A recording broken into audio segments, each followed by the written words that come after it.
आज हम फोटोशॉप की क्लास में समझेंगे कि फोटोशॉप में न्यू डॉक्यूमेंट किस तरह से क्रिएट किया जाता है और न्यू डॉक्यूमेंट की क्या क्या सेटिंग्स होती हैं। फोटोशॉप में न्यू डॉक्यूमेंट की तमाम सेटिंग्स को समझने के लिए इस वीडियो को आखिर तक ज़रूर देखिएगा। चलें स्टार्ट करते हैं आज की क्लास। जब आप फोटोशॉप ओपन करेंगे तो फोटोशॉप की ये फर्स्ट स्क्रीन होती है और इस स्क्रीन को कहा जाता है होम स्क्रीन। होम स्क्रीन में आपको फोटोशॉप के तमाम मेन्यू बार्स डिस्प्ले होंगे, नज़र आएंगे और उसके साथ साथ यहाँ पर आपके पास टू ऑप्शंस होंगे, क्रिएट न्यू एंड ओपन। अगर आपने फ़ोटोशॉप की पहले से किसी फ़ाइल पे काम किया हुआ है, उस फाइल को आपने अपने कंप्यूटर में सेव किया हुआ है और सेव की हुई फ़ाइल को आप ओपन करना चाहते हैं तो आपने ओपन पर क्लिक करना है और इसके बाद आपने उस लोकेशन पर जाना है जहां आपने अपनी फ़ोटोशॉप की फ़ाइल को सेव किया हुआ है। वहां से जाकर फ़ोटोशॉप की फ़ाइल को सिलेक्ट करेंगे जो फ़ाइल आप ओपन करना चाहते हैं और सिलेक्ट करके ओपन पर क्लिक कर दें या फिर इसी पर डबल क्लिक कर दें तो हमारी सेव की भी फाइल ओपन हो जाएगी। लेकिन अगर हम एक न्यू डॉक्यूमेंट क्रिएट करना चाहते हैं तो इसके लिए आपने क्रिएट न्यू पर क्लिक करना है। क्रिएट न्यू पर क्लिक करेंगे तो आपके पास न्यू डॉक्यूमेंट की एक विंडो ओपन होगी। ये विंडो हम फाइल मेन्यू पे जब क्लिक करेंगे तो यहाँ पर न्यू का ऑप्शन होगा, यहाँ से भी आप न्यू डॉक्यूमेंट ओपन कर सकते हैं और शॉर्टकट की कंट्रोल एन से भी हम न्यू डॉक्यूमेंट की विंडो ओपन कर सकते हैं। देखें, जब आप न्यू डॉक्यूमेंट पर क्लिक करेंगे तो हमारे सामने न्यू डॉक्यूमेंट की एक विंडो आएगी और इसमें सबसे पहले रिसेंट का ऑप्शन आ रहा है। रिसेंट यानी कि जिन रिसेंट फाइल साइज़ पर हमने वर्किंग की हुई होगी वो फाइल साइज़ आपके सामने यहाँ पर डिस्प्ले हो रहे होंगे। अब अगर इन्हीं में से किसी फाइल साइज़ पर आपने काम करना है तो आप उस पर क्लिक करेंगे, वो फाइल आपकी ओपन हो जाएगी। इसके बाद सेव पर क्लिक करते हैं। अगर आपने अपने कस्टमाइज साइज़ सेव किए हुए हैं जिन पर आप बार बार काम करते हैं तो वो साइज़ आपको पेपर के साइज़ यहाँ पर शो हो जाएंगे। अभी हमने कोई फाइल साइज़ यहाँ पर सेव नहीं किया हुआ, यानी कि डॉक्यूमेंट साइज़ सेव नहीं किया हुआ, तो अभी हम इसको बताते हैं कि किस तरह से सेव होगा। इसके बाद फ़ोटो पे क्लिक करेंगे तो यहाँ पे फ़ोटो फ्रेम के कुछ साइज़ होते हैं, वो आपको फ़ोटो फ्रेम बनाना है तो यहाँ से आपने लैंडस्केप में लेना है, पोर्ट्रेट स्टाइल में लेना है। इसका साइज़ भी आ रहा है, आपको जिस साइज़ का फ़ोटो बनाना है आप यहाँ से उसको सिलेक्ट करके क्रिएट करेंगे। प्रिंट पे जाएंगे तो आपके पास जितने भी पेपर्स होते हैं, A4 size, legal paper, A3 paper, वो तमाम पेपर साइज़ आपको यहाँ नज़र आ जाएंगे। आपको A4 पेपर पर कोई डिज़ाइन बनाना है तो आप A4 पेपर पे क्लिक करेंगे, ठीक है। इसके बाद आर्ट एंड इलस्ट्रेशन से रिलेटेड आपके पास पेपर साइज़ हैं। वेबसाइट के लिए आपने कुछ बनाना है तो वेब पे क्लिक कर देंगे तो यहाँ पे उसके साइज़ आ रहे हैं। मोबाइल एप्लीकेशन के लिए आप कुछ बनाना चाहते हैं तो ये उसके साइज़ आ रहे हैं। तो ये आपके पास कुछ साइज़ पहले से सेव हैं, आप यहाँ पर क्लिक कर सकते हैं। लेकिन जब आप यहाँ से कोई भी पेपर साइज़ सेलेक्ट करते हैं तो यहाँ पर प्रेजेंट डिटेल सारी होती है, यहाँ पर आपने अपने डॉक्यूमेंट की डिटेल बतानी होती है। अब यहाँ सबसे पहले आपका फ़ाइल नेम है टाइटल 1, ये फ़ोटोशॉप की फ़ाइल का नेम है।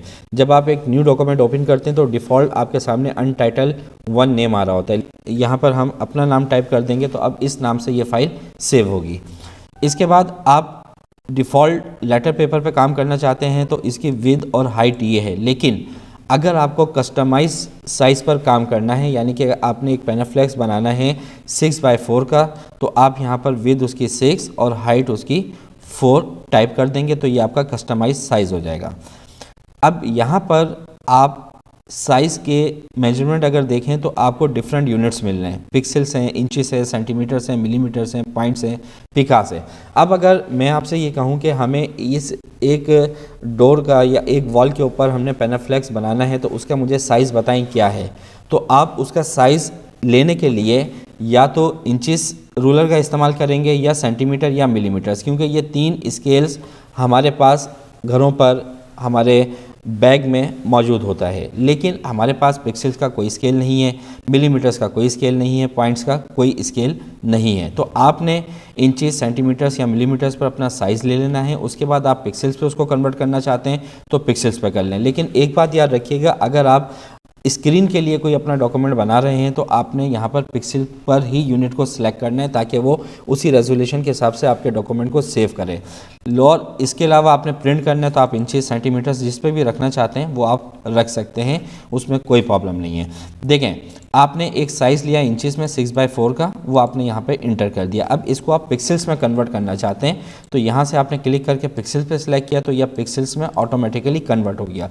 इंचेस पे जाना चाहते हैं, सेंटीमीटर्स पे कन्वर्ट करना चाहते हैं सेंटीमीटर यूनिट को सिलेक्ट कर लें तो ये सेंटीमीटर में वैल्यू कन्वर्ट हो जाएगी। लेकिन दोबारा अगर हम इंचेस पे आएँ तो हमारी वही वैल्यू सामने आ रही है 6/4 जो हमारा साइज़ इंचेस में हमने इंटर किया था। इसके बाद ओरिएंटेशन आपको ये जो स्टाइल है पोर्ट्रेट में चाहिए या लैंडस्केप में चाहिए। पोर्ट्रेट पे क्लिक करेंगे तो हाइट वाली वैल्यू विद में चली जाएगी और विद वैल्यू हाइट में आ जाएगी, और लैंडस्केप पे क्लिक करेंगे तो विद की वैल्यू हाइट पे और हाइट की वैल्यू विद में चली जाएगी। आर्ट बोर्ड अगर आपको चाहिए तो इस पर क्लिक कर दें। आर्ट बोर्ड क्या होता है ये मैं आपको नेक्स्ट किसी क्लास में बताऊँगा, फिलहाल अभी मैं इसको अनचेक कर रहा हूँ। इसके बाद आ जाइए रेजोल्यूशन। देखें रेजोल्यूशन जब आप स्क्रीन के लिए कोई काम कर रहे हैं, आपने अपने सोशल मीडिया अकाउंट्स के लिए कोई पोस्ट बनानी है, आपने अपनी वेबसाइट्स के लिए कोई इमेजेस बनानी, आपने बैनर्स बनाने हैं, आप ऑन स्क्रीन कोई आप जो डिज़ाइन बना रहे हैं उसको सिर्फ ऑन स्क्रीन देखना है तो आप यहाँ पे रेजोल्यूशन सेट करेंगे 72 इनफ होती है। इस पर हमारी क्वालिटी बहुत अच्छी आ जाती है, ठीक है। और अगर आप प्रिंट के लिए काम कर रहे हैं तो प्रिंट के लिए आप यहाँ पे रेजोल्यूशन रखेंगे 300, ठीक है। इसके बाद 300 से बढ़ा भी सकते हैं लेकिन 300 इनफ है। यहाँ पर आपकी प्रिंटिंग क्वालिटी बहुत अच्छी आ जाती है। लेकिन याद रखिएगा अगर स्क्रीन के लिए काम कर रहे हैं तो आपने 72 और प्रिंट के लिए काम कर रहे हैं तो आपने 300 रेजोल्यूशन रखनी है। इसके बाद पिक्सल्स पर इंच पे रख दें, पिक्सल्स पर सेंटीमीटर पर रख दें, ये आपके ऊपर है, इससे कोई प्रॉब्लम नहीं है।